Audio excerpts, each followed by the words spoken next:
A few years ago, the idea of the United States invading Greenland would have been unthinkable, not controversial, not debatable, simply impossible.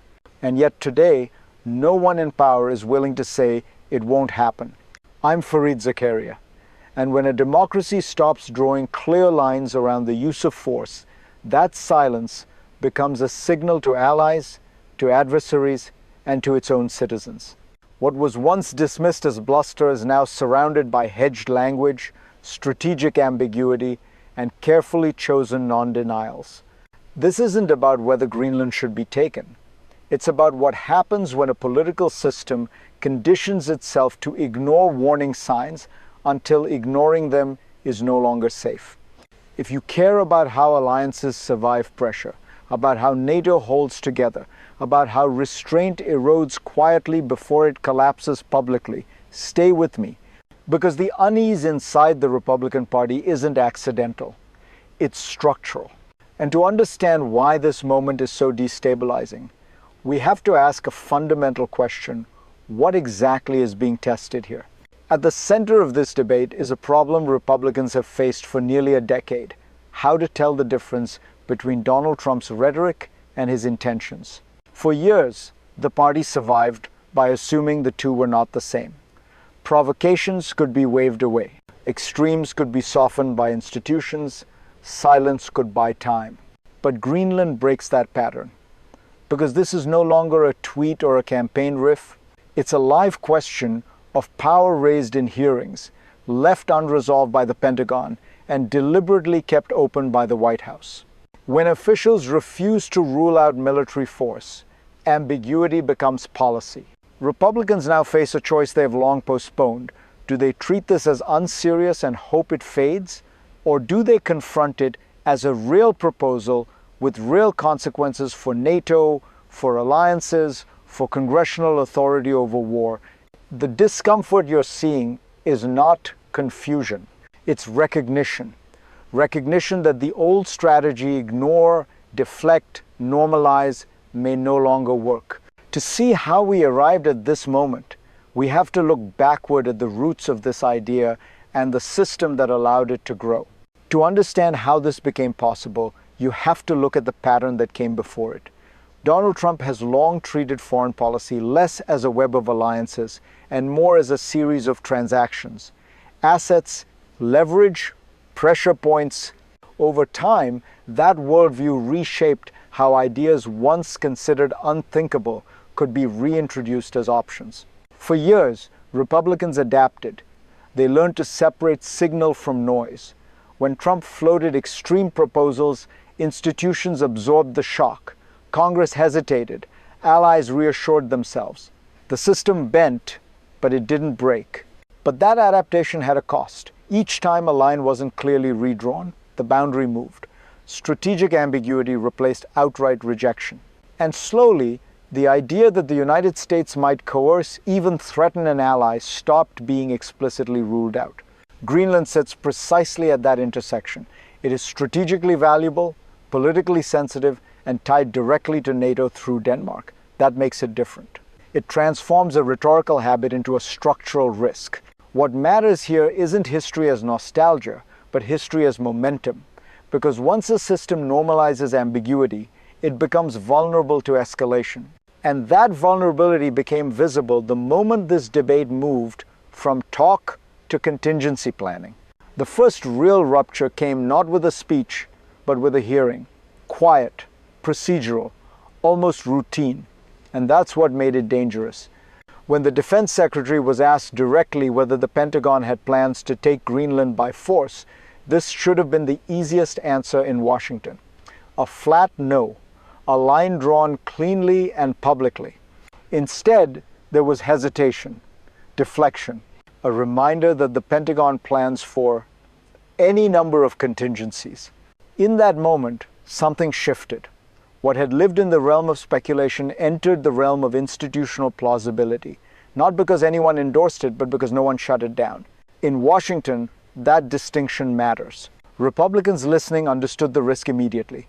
Once military options are left formally open, they acquire gravity. Allies take note. Adversaries recalibrate. and silence begins to speak louder than words. If you're trying to understand how norms erode, this is how it happens, not with declarations, but with non-denials. And if this feels unsettling, it should, because hearings are where abstract power becomes operational reality. That exchange wasn't a mistake. It was a warning flare. And to understand why ambiguity became the default response, we need to examine the system beneath it, the incentives that reward hesitation over restraint. What you're seeing here is not confusion, it's a system doing exactly what it has been trained to do. Inside Washington, ambiguity has become a survival strategy. For Republican leaders, drawing a firm line against Trump carries political risk. Staying vague preserves flexibility. It avoids confrontation.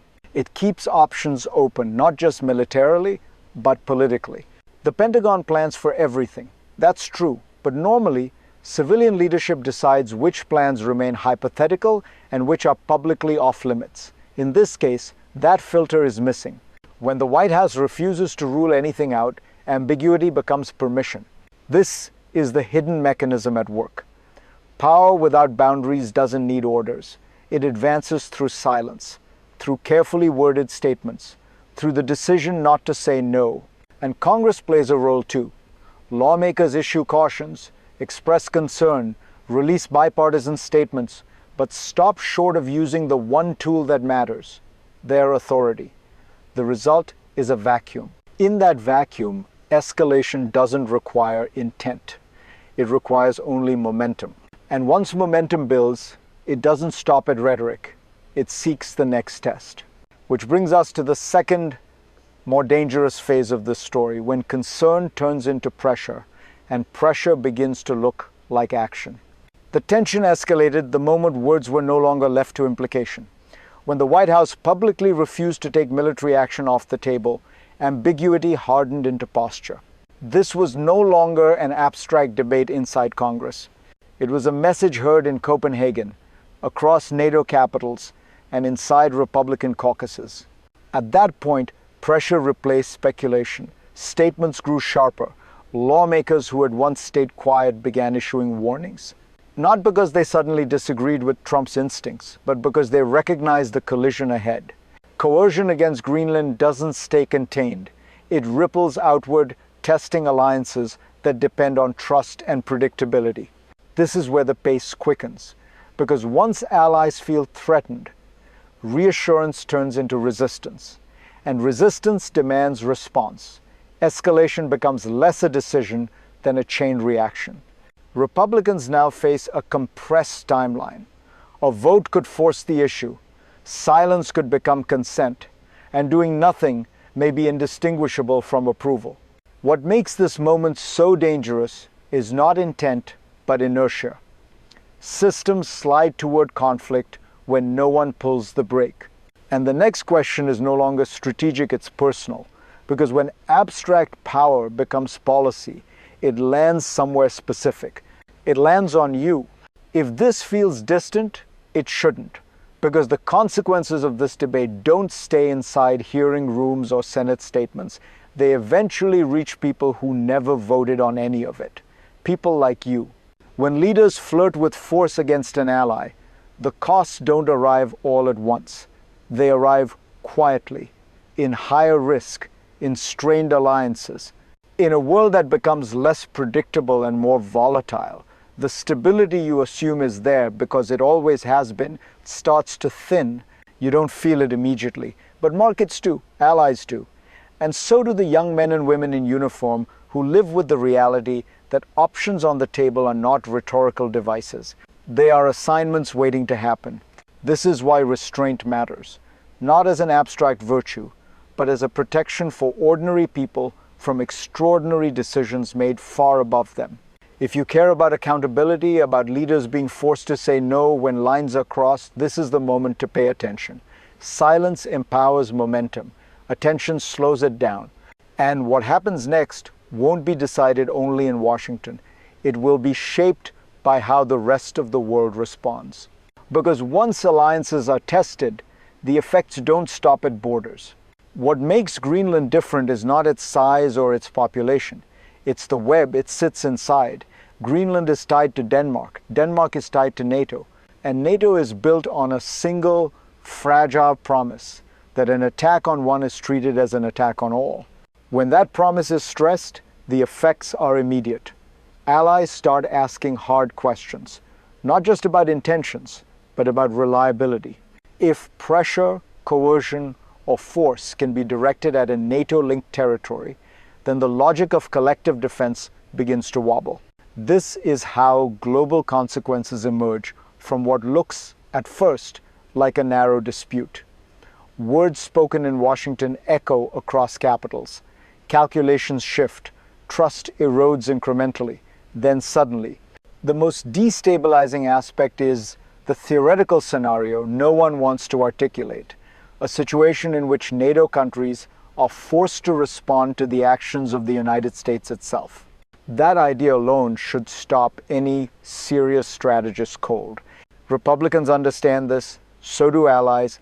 That's why the unease is global, not partisan. Because once alliances fracture, repairing them is far harder than testing them. And with the system already under strain, the final question becomes unavoidable. Where does this path actually lead? From here, the future branches in three distinct directions, and none of them are abstract. In the best case scenario, pressure gives way to clarity, Congress acts, boundaries are restored. Republicans decide that ambiguity is more dangerous than confrontation, and the United States reaffirms a simple principle: allies are not assets to be acquired. In this version, Greenland becomes a warning that worked. The system corrected itself before real damage was done. The middle path is murkier. No invasion, no outright coercion, but no firm rejection either. Ambiguity lingers. Allies adapt by hedging. Trust erodes slowly, almost imperceptibly. NATO survives, but weaker. Norms remain intact on paper, hollowed out in practice. This is stability without confidence, order without conviction. Then there is the worst-case scenario. Silence hardens into precedent. Pressure escalates. A move meant to project strength instead exposes isolation. Alliances fracture under stress. And the rule that restrained force for decades gives way to transactional power politics. Once that door opens, it doesn't close easily. These are not predictions. They are system outcomes. What happens depends less on intention than on whether institutions reassert their role or continue to defer.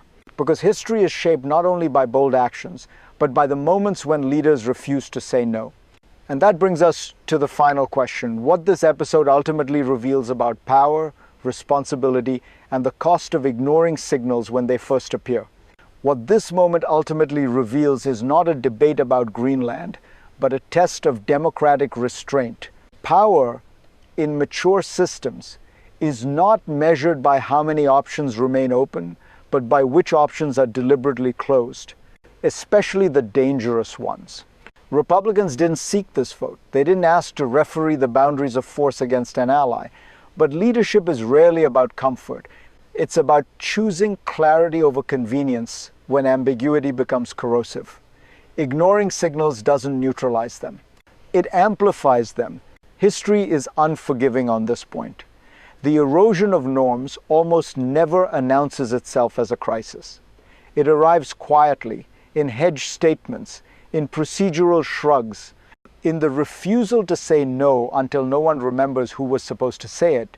If you're watching this unfold, don't dismiss it as another Washington drama. This is how systems drift, and how they snap back or don't. If you want to understand where American power is heading, watch what happens next. Watch who draws lines, and who avoids them, because Greenland is not the end of this story. It's the beginning of a question that will return again and again about limits, loyalty, and whether democracies still know how to restrain themselves before restraint becomes impossible. Stay with me. We'll be following where this leads.